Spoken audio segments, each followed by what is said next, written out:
யோவான் 11:38-39 நாம் கவனிப்போம். அப்பொழுது இயேசு மறுபடியும் தமக்குள்ளே கலங்கி கல்லறையிடத்திற்கு வந்தார். அது ஒரு குகையாய் இருந்தது. அதன் மேல் ஒரு கல் வைக்கப்பட்டிருந்தது. இயேசு கல்லை எடுத்து போடுங்கள் என்றார். மரித்தவனுடைய சகோதரியாகிய மார்த்தாள் அவரை நோக்கி, ஆண்டவரே, இப்பொழுது நானுமோ 4 நாளாயிற்றே என்றாள். சிக்கலான விஷயம். நம்பிக்கை எல்லாம் போச்சு. அடக்கம் பண்ணி 4 நாளாக போச்சு. எல்லாம் நம்பிக்கையும் போச்சு. நம்பிக்கை கட்ட சூழ்நிலை. எனக்கு இலங்கையில் உள்ள பெண்ணாம்பரிய லோயர் எல்லாம் பிடிச்சால் லோயரையும் காலி பண்ணிட்டாங்க. ஒரு லோயரும் எனக்காக 1000 மாட்டம் பண்ணிட்டாங்க. கடைசியாக சொன்னாங்க, உனக்கு மரண தண்டனை வார டேட்டில் உனக்கு மரண தண்டனை அறிவிக்க போகிறாங்கன்னு சொன்னாச்சு. எல்லாம் முடிச்சு. என் வாக்கு மூலம் ஏற்றுக்கொண்டாட்டுதுன்னு சொன்னாச்சு, அறிவிச்சாச்சு நீதிமன்றத்தில். இனி என்ன? இனி தண்டனை. அப்போ எங்களுடைய நம்பிக்கை எல்லாம் முடிச்சு. ஆனால் இயேசு கிறிஸ்து எனக்கு சிறையில் நேரடியாக தோன்றி சொன்னார், நான் உன்னை விடுதலை ஆக்குவேன்.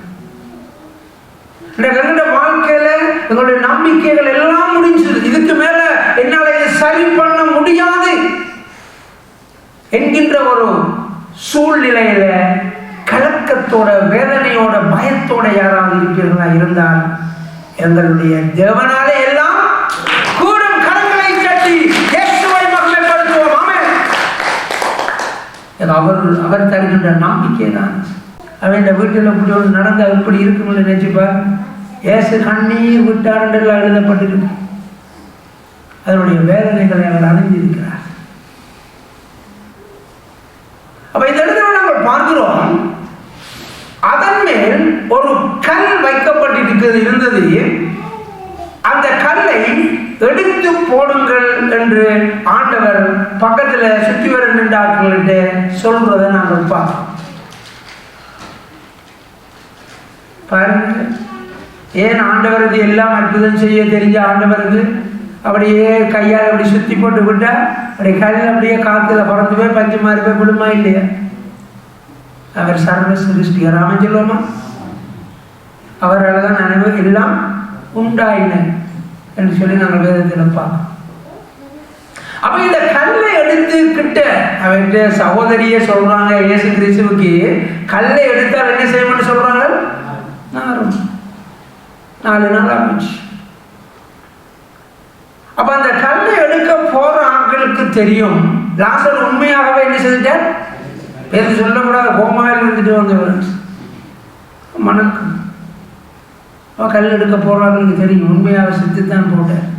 யூதர்களுடைய முறையின்படி 3 நாட்களுக்குள்ள ஆத்துமா என்ன செய்திடுமா? போய் சேர்ந்துடும் என்றது யூதர்களுடைய நம்பிக்கை. அதனாலதான் இயேசு எத்தனை நாளை தெரிஞ்சு எடுத்தார்? இவங்கிட்ட வாய மூடுறதுக்கா. இன்னைக்கு சில வேலையில் ஆண்டவர் இப்படிதான் செய்வார். சில வேலையில் எங்களுக்கு தான் கொஞ்சம் டைம் லாங் டைமாக இருக்குது, லாங் டேர்மாக இருக்குது, நீண்ட காலமாக கிடக்குது என்று சொல்லி நாங்கள் பார்க்கலாம். ஆனால் ஆண்டவர் சில காரியங்களை ஆழமாக நானும் நீங்களும் அவரை முழுமையாக நம்புறதுக்காகத்தான் அது நடக்கும். சில வேலை இப்போ சில வேலையில் எங்கள்கிட்ட காசு இல்லாமல் இருக்கும், நாளைக்கு அந்த காசு கொடுத்தே ஆக வேணும். விடிய காலமாக எங்களுக்கு கையில் கிடைக்கும். அது வரை நாங்கள் 1 மாசமா எப்படிலாம் அந்த காசை கொடுக்குறோன்னு இருந்திருப்போம் உதாரணத்துக்கு. அப்ப இந்த நிச்சயமான அந்த மரணத்தை அவர்கள் உறுதிப்படுத்தணும். அந்த கல்லை அகற்றுகிறவர்கள் அதை உறுதி செய்யணும் என்று சொல்லி இயேசு விரும்புகிறார். இப்ப கல்லையே அவங்களோட ப்ரொடெக்ஷன் கிட்ட போனா என்ன நாரும் துர்நாற்றம் அடிக்கும். அப்ப அவங்க ஊரில் முழுக்க சொல்லுவார்கள், அப்படியே லாசர் செத்து கிடந்தது உண்மைதான் எல்லாருக்கும் என்ன சொல்லுவாங்க? அவங்க உறுதியாக சொல்லுவாங்க. இல்லாட்டி எல்லாரும் இந்த கதை விட்ட மாதிரி எல்லாம் போகணும். அடுத்தது நாங்கள் பார்க்கிறோம், யூதர்களுடைய முறையிலே பிரேதத்துக்கு கிட்ட என்ன செய்யக்கூடாது? போகக்கூடாது. அது திருட்டு. பேதாதுக்கு பேத வேற வழியெல்லாம் செலுத்தி நிறைய வேலை செய்வோம், நம்புறேன் உபத்திரவம். அப்ப இயேசு கிறிஸ்து அந்த பழைய ஏற்பாட்டினுடைய பிரேதத்தினுடைய அந்த முறைமைகளை மாற்ற விரும்புகிறார். தீட்டு பிரேதத்துக்கிட்ட போகக்கூடாது. ஆனால் ஆண்டவர் சொல்ல வார காரியம், நீ கிட்டப்போ அந்த கல்லை புரட்டி விடு, பிரேத கல்லறையிலே தொடக்கூடாது, கிட்ட போகக்கூடாது. ஆனால் நீ போய் அதை செய்யன்னு ஆண்டவர் சொல்லுகிறார். உள்ளுக்குள்ள உயிரோடு எழுப்பி கதவை திறக்காம திருப்பி லாசரு செத்து போனா என்ன நிலைமை என்று யோசிப்பார். இன்னைக்கு நானும் நீங்களும் தான் உதவி செய்வோம். என்ன செய்யற உதவி? கல்ல புரட்டணும். எத்தனையோ பேர் ஒரு ஜீவன் உள்ள தேவன் இந்த பட்டணத்தில் இந்த தேசத்தில் இல்லையான்னு தேடிக்கொண்டிருக்கிறார்கள். எங்களோட இருக்கிறவர்கள் பழகிறவர்கள். ஆனால் அந்த கல்லை புரட்டி நாங்கள் உதவி செய்ய வேணும். அதற்கான வழிகளை திறந்து விட வேணும். அப்ப ஜஸ்ட் ஒரு சிம்பிள் டாக். எப்படி இருக்கிறீங்க சிஸ்டர், சாப்பிட்டீங்களா, கடையில் கண்டால் அன்றைக்கு நானும் ஒய்ஃபும் இன்னத்துக்கு வரிசையில் நிற்கிறோம். எங்களுக்கு முன்னுக்கு ஒரு குடும்பம் நிற்குது. ஒரு பிள்ளை ஒரு பொம்பளையை பார்த்து கேட்குறேன், அக்கா நீங்கள் எப்படி இருக்கீங்க, சோமாங்களா, உங்களோட புருஷன் முந்தி வெள்ளக்காரன் இல்லை இருந்து வருது கேட்டேன். எனக்கும் இந்த வாய்ப்புக்கும் பெரிய சங்கடமாக போச்சு. என்னடா இவங்களை அந்த பிள்ளை இன்றைக்கு தான் அந்த காய்க்கிறாங்க இப்படி கேட்குறாங்க. அந்த பிள்ளைகிட்ட தாய் நிற்கிறான். பேர் அதை பற்றி ஒரு 10 நிமிஷம் போது அப்படியா இப்படியான்னு எல்லாம் புதுசாக வந்த பிள்ளை. எங்களுக்கு ஆளுடைய எண்ணத்தை எப்படி காய்க்கிறேன்னு சிலவுல தெரியாது. ஆனால் அவங்க உள்ளத்தில் தாகத்தோட இருக்கிறார்கள். ஒரு ஜீவன் உள்ள தேவனை தேடுகிறார்கள். ஆனால் வெளியில அவங்க ஒரு பக்திமான போல இருக்கலாம். கல்லை புரட்டி நாங்கள் உதவி செய்வோம். உயிரோட இயேசு எழுப்பிட்டு லாசருவை கல்லை திறக்காவிட்டா அந்த கடமை யாருக்கு தந்திருக்கிறார்? ஆண்டவர் எங்கள்கிட்ட தந்து உதவி செய்து பழகலாம். உதவி செய்யதான் தெரியும். எங்களுடைய கனிகள் வெளிப்படும். அடுத்தது இயேசுவுக்கு கீழ்ப்படியும், ஊழியம் செய்வோம். அதான் கல்லை என்ன செய்யணும்? நாங்கள் ஓடி போய் விசுவாசம் இல்லாவிட கல்லை புரட்ட போவாங்களா? போக மாட்டாங்க. ஆனாடா இந்த வந்து கொஞ்சம் பேர் வந்து நிற்கிற இவரோட கல்லை எடுக்க சொல்றாரு. ஏனடா கிட்ட போக மாட்டாங்க, திருட்டு. யூதர்களுடைய நியாய பிரமாணத்தின்படி லேவியராகமம் 21 எழுதப்பட்டிருக்க வடிவ போகக்கூடாது, தொடக்கூடாது. இயேசுவுக்கு கீழ்ப்படியும். அன்றைக்கு ஆண்டவர் எங்களை ஒவ்வொரு விதமாக எங்களை பயன்படுத்துவர், ஒவ்வொரு விதமாக எங்களுக்கு டீச் பண்ணுவர். கீழ்ப்படிஞ்சு பழகும். அடுத்தது அந்த விசுவாசத்தோட அந்த நம்பிக்கையோட அந்த வார்த்தையின் படியே நாங்கள் என்ன செய்ய வேணுமா? செயல்பட இல்லாட்டி செத்துதான் இருக்கும் விசுவாசம். கிரியை இல்லாத விசுவாசம் செத்துதான். இயேசு உதவி செய்வார், இயேசு உதவி செய்வார் என்று கிரியைகளை செய்யணும். விசுவாசத்தோடு நாங்கள் இறங்கணும். அப்பதான் ஆண்டவர்களுடைய காரியங்களை செய்வார். யோவான் 11:43-44 பார்ப்போம். இவைகளை சொன்ன பின்பு லாசருவே வெளியே வா என்று உரத்த சத்தமாய் கூப்பிட்டார். அப்பொழுது மரித்தவன் வெளியே வந்தான். அவன் கால்களும் கைகளும் பிரேத சீலைகளினால் கட்டப்பட்டிருந்தது. அவன் முகமும் சீலையால் சுற்றப்பட்டிருந்தது. இயேசு அவர்களை நோக்கி, இவனை கட்டவிழ்த்து விடுங்கள் என்றார். அப்ப உங்களுக்கு தெரியணும், ஒரு பொடியை சுத்திர முறை ஒன்று இருக்கு. அது பேர் பிரேத சீலை. யூதர்கள் எல்லாரும் ஒரு ஒழுங்கான ஒரு பழக்க வழக்கங்களுடைய ஆக்கள். ஏன்னா கர்த்தர் எல்லாம் சொல்லி கொடுத்திருக்கிறார். அப்ப அதுக்குன்னு ஒரு முறை இருக்கு. அப்ப இயேசு கிறிஸ்து உயிரோட எழுந்து வந்த லாசருவை பாருங்க, அவன் கட்டப்பட்டு எல்லாம் மூடி கட்டுறது. அவன் கால்களும் கைகளும் பிரேத சீலைகளினால் கட்டப்பட்டிருந்தது. அவன் முகமும் சீலையால் சுற்றப்பட்டிருந்தது. பாருங்க, கம்ப்ளீட் எல்லாம் சுத்தியாச்சு. அப்ப எப்படி அவன் வந்து நின்றான்? மரித்தவன் வெளியே வந்தான். கரங்களை தட்டி தேவனை மகிமைப்படுத்துவோம். ஆமென். பவர் ஆஃப் வேர்ட், தேவனுடைய வார்த்தையினுடைய வல்லமை. அமைச்சருமா, நம்முடைய வாழ்க்கையிலையும் நாங்கள் அதை ரிசீவ் பண்ணி பழக வேணும். ஆமென். ஆண்டவரே எங்களோட பேசுங்கப்பா, அதை பெற்றுக்கொண்டு பழகணும். அதில் ஒரு பவர் இருக்கு. அது செய்யும் எல்லார்ட்டையும். அமைச்சருமா, நாங்கள் விசுவசிக்க வேண்டியதுதான். பாருங்க, மறிச்சவன் 4 நாள் எல்லாம் நடந்துச்சு. மணக்குது, உண்மைதான், துர்நாற்றம் உண்மைதான், வெளியில வந்துட்டான். ஏனென்று சொன்னால் நான் ஏன் அதை நம்புறேன் என்றால், விஞ்ஞானத்தில் நாங்கள் பார்க்கிறோம், ஒரு மனுஷனுக்கு தலையில சுட்டால் தலை விழுந்து போடும், ஆனால் அந்த சரீரம் கொஞ்சம் தூரம் ஓடி போயிடும். இலங்கையில் அந்த யுத்தங்கள் எவ்வளவு சம்பவங்களை நாங்கள் பார்த்துருக்கோம். ஒருவர் சொல்ற 84ஆம் ஆண்டு யாழ்ப்பாணத்தில் செல் விழுந்த போது அவருக்கு முழங்காலுக்கு கீழே மறந்துட்டு அவர் மதில பாஞ்சு வந்துட்டு அறிஞ்சார்.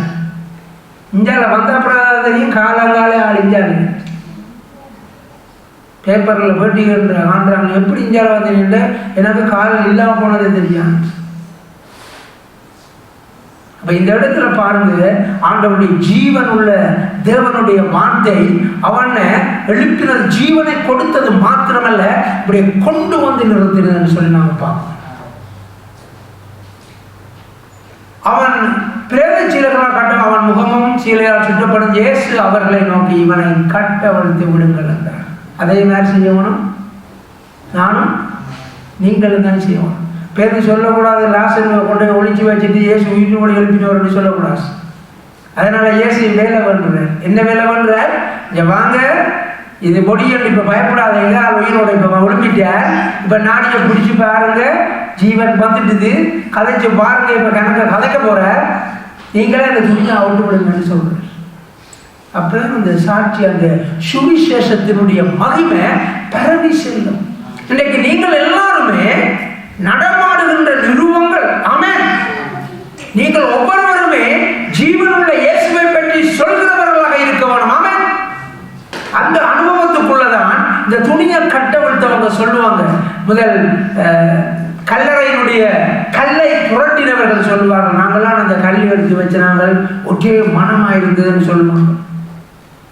இன்றைக்கு அவருடைய சீலைகளை, பிரேத சீலைகளை அவிட்டவங்க சொல்லுவாங்க, நாங்கள் தான் அந்த லாசருவுக்கு அதை செய்த நாங்கள் என்று சொல்லுவாங்க.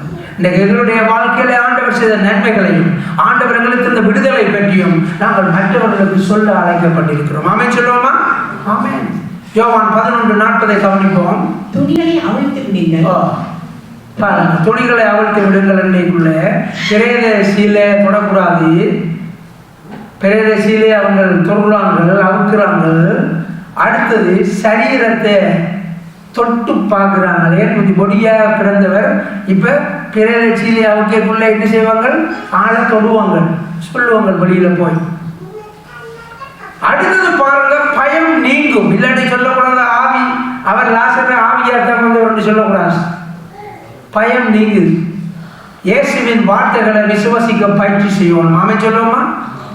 ஒரு பயிற்சி இருக்கணும் நமக்கு. ஓகே, வாசிப்போம் 43-44. இவைகளை சொன்ன பின்பு லாசருவே வெளியே வா என்று உரத்து சத்தமாய் கூப்பிட்டார். அப்பொழுது மரித்தவன் வெளியே வந்தான். அவன் கால்களும் கைகளும் பிரேத சீலைகளினால் கட்டப்பட்டிருந்தது, அவன் முகமும் சீலையால் சுற்றப்பட்டிருந்தது. இயேசு அவர்களை நோக்கி, இவனை கட்டவிழ்த்து விடுங்கள் என்றார். ஆமாம். இவங்களுடைய வாழ்க்கையில நம்ம மறக்கக்கூடாது, ஆண்டவர் தம்முடைய கிரியைகளை செய்வார். அவருக்கு வேலை என்ன? ஒரு வார்த்தை சொன்ன உடனே ஜீவன் உண்டாகும். ஆமென் சொல்லுவோமா? நாங்கள் செய்ய வேண்டிய வேலைகளை நாங்கள் தான் செய்வோம். அதனால நானும் நீங்களும் ஆண்டவருடைய ராஜ்யத்திற்கும் ஆண்டவருடைய அற்புதங்கள், அதிசயங்கள், ஆண்டவருடைய நாம மகிமைப்படுறதுக்கு வாழ வேணும். ஆமென் சொல்லுவோமா? இதுதான் இன்றைக்கு விஷயம். எங்கண்ட பேர் எங்கண்ட புகழுக்காக நாங்கள் வாழ்ந்தால் ஒன்றும் இல்லை. ஆண்டவர் மகிமைப்படணும்ன்ற நாங்கள்லாம் உதவி செய்வோம். யாருக்கு? ஆண்டவர் சொல்ற காரியங்களை செய்யறதான் ஊழியம். மத்தேயு 27:65-66 கவனிப்போம். அதற்கு பிலாத்து, உங்களுக்கு காவல் செய்வர் உண்டே, போய் உங்களால் கூடிய மட்டும் பத்திரப்படுத்திக் கொள்ளுங்கள் என்றான். அவர்கள் போய் கல்லுக்கு முத்திரை போட்டு காவல் வைத்து கல்லறையை பத்திரப்படுத்தினார்கள். அப்ப இந்த பிரதான ஆசாரியர்களும் பரிசேயர்களும் இப்ப சொன்னாங்க, அடே இந்த சொன்னதெல்லாம் 3 நாள் ஏதோ ஒழுங்கு சொன்னவர் எல்லாம்.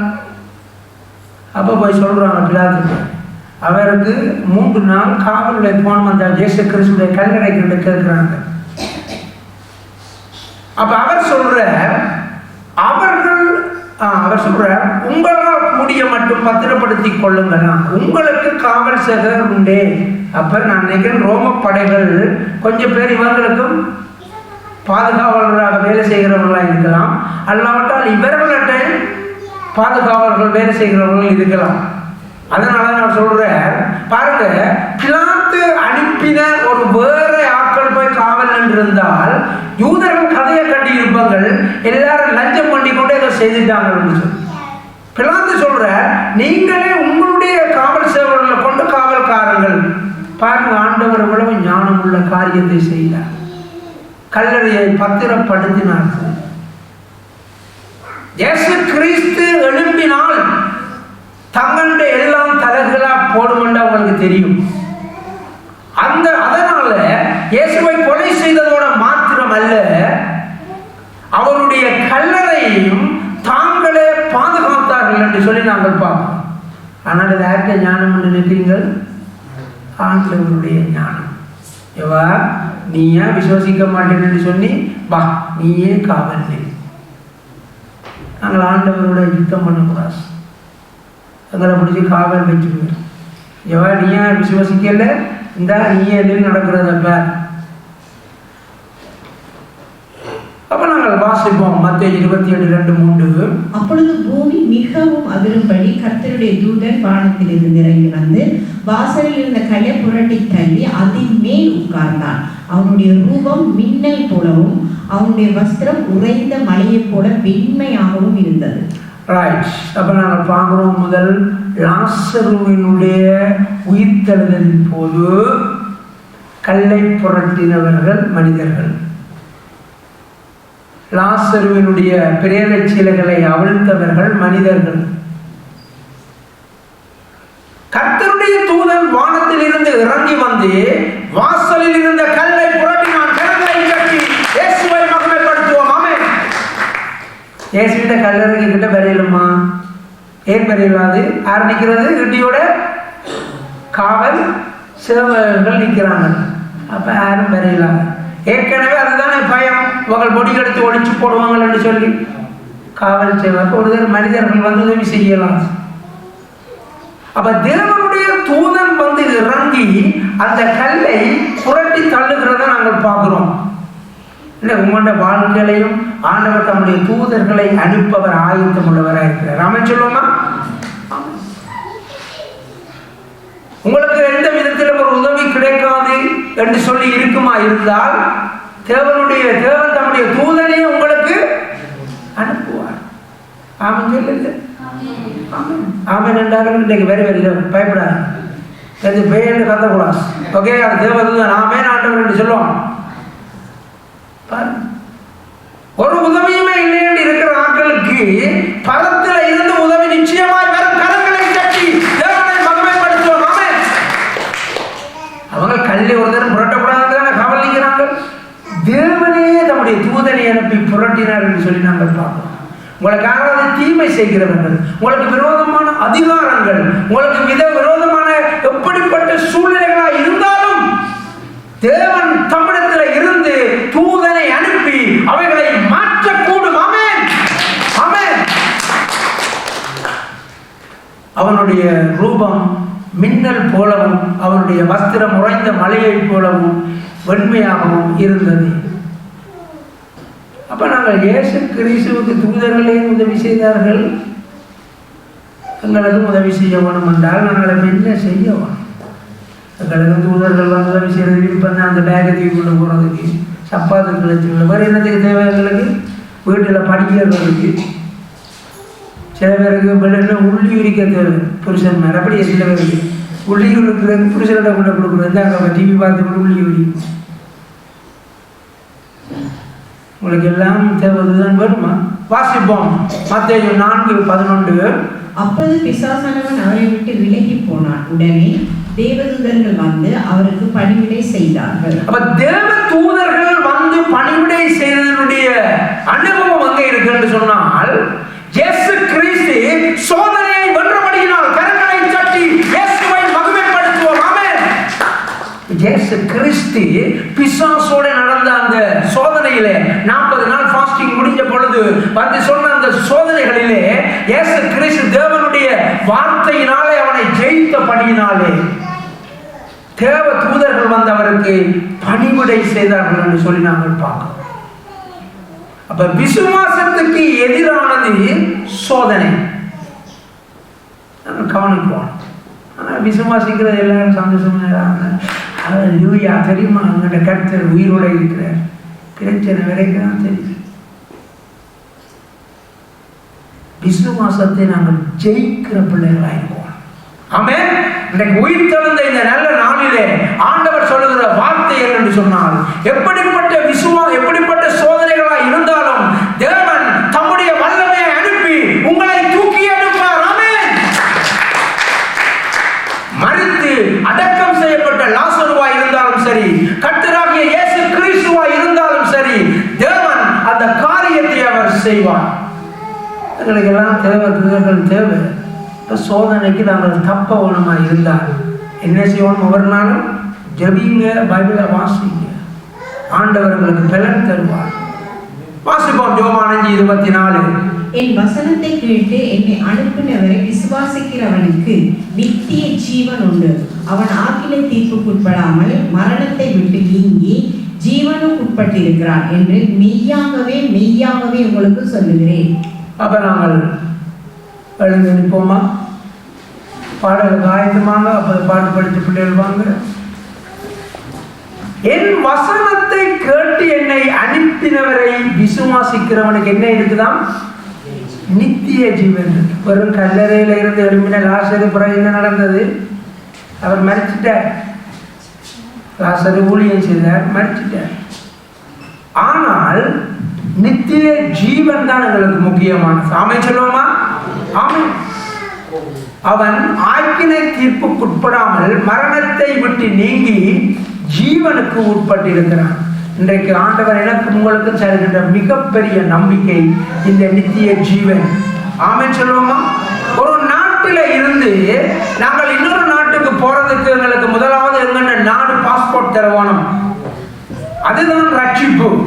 அதுதான் பெரிய வெள்ளிக்கிழமை. அவருடைய மரணத்தின் மூலம் அவர் எங்களை ரட்சித்தார் என்று சொல்லி நாங்கள் பார்க்கிறோம். ஆனால் எங்களுக்கு விசா தரவானம், விசா கிடைக்கும். அதுதான் இயேசு கிறிஸ்துவினுடைய உயிர்த்தெழுதல் மூலம் உண்டான நித்திய ஜீவன். ஆமென். நித்திய ஜீவன். அவர் உயிரோடு எழுந்து காண்பித்தார். நான் உயிரோடு எழுந்து 500 பேருக்கு அவர் தரிசனமானார் என்று சொல்லி நாங்கள் பார்க்கிறோம். இல்லாவிட்டால் இந்த கிறிஸ்டியானிட்டி என்ன செய்திருக்கும்? தோல்வி அடைஞ்சிருக்கும், பொய் என்று போயிருக்கும். அங்கங்கே அவர்கள் எல்லாரும் இயேசுவை உயிரோட கண்டபடியினால அடிச்சு சாட்சி சொன்னாங்க. இயேசு கிறிஸ்துவை மறுதலித்த இயேசு கிறிஸ்து வீதியில் வந்து சொன்னார், நீங்கள் கொலை செய்த இயேசு கிறிஸ்துவையே நாங்கள் பிரசங்கிக்கிறோம் என்று சொன்னதுக்கு காரணம் இயேசு கிறிஸ்துவை அவர்கள் கண்ணார கண்டபடியினால. இன்றைக்கு நானும் நீங்களும் அந்த அனுபவத்தை கடந்து வந்திருக்கிறோம். இயேசு கிறிஸ்துவை சந்தித்தபடியினாலே நாங்கள் ரட்சிக்கப்பட்டிருக்கிறோம். அந்த ரட்சிப்பை நாங்கள் இன்னும் அநேகருக்கு சொல்லும்படி ஆவியானவர் நம்மை இன்றைய நாளிலே அழைக்கிறார். ஆகவே நாங்கள் இந்த உயிர்த்தெழுந்த நாளிலே, இயேசு கிறிஸ்துவின் உயிர்த்தெழுதலை கொண்டாடுகின்ற நாளிலே நாங்கள் ஒரு தீர்மானத்தை எடுத்துக்கொள்வோம். இன்னும் உயிர்த்தெழுந்த இயேசுவை மற்றவர்களுக்கு சொல்லுவோம், நம்பிக்கையோடு சொல்லுவோம். எழுந்து நின்று நாங்கள் எல்லாரும் விசுவாசத்தோடு இந்த பாடலுக்கு ஆயத்தமாகும். ஆசீர்வாதம் நிரம்பி வழிந்தோடும். Come and see. நம் கண்ணீர் யாவையும் இயேசு துடைத்திடுவார். உடைய தேவன் எழுந்தருள்வார். J. Mission Church, Mosüslistraße 32, 6032 Emmen, Luzern. Halleluja, Halleluja, அவருக்கே மகிமை. Halleluja, Halleluja, அவருக்கே கணம். Halleluja, Halleluja, அவருக்கே துதிகள். Halleluja, Halleluja, அவருக்கே புகழ்ச்சி. உடைய தேவன் எழுந்தருள்வார். எனக்காக யுத்தம் பண்ணுவார். உடைய தேவன் எழுந்தருள்வார். எனக்காக யுத்தம் பண்ணுவார்.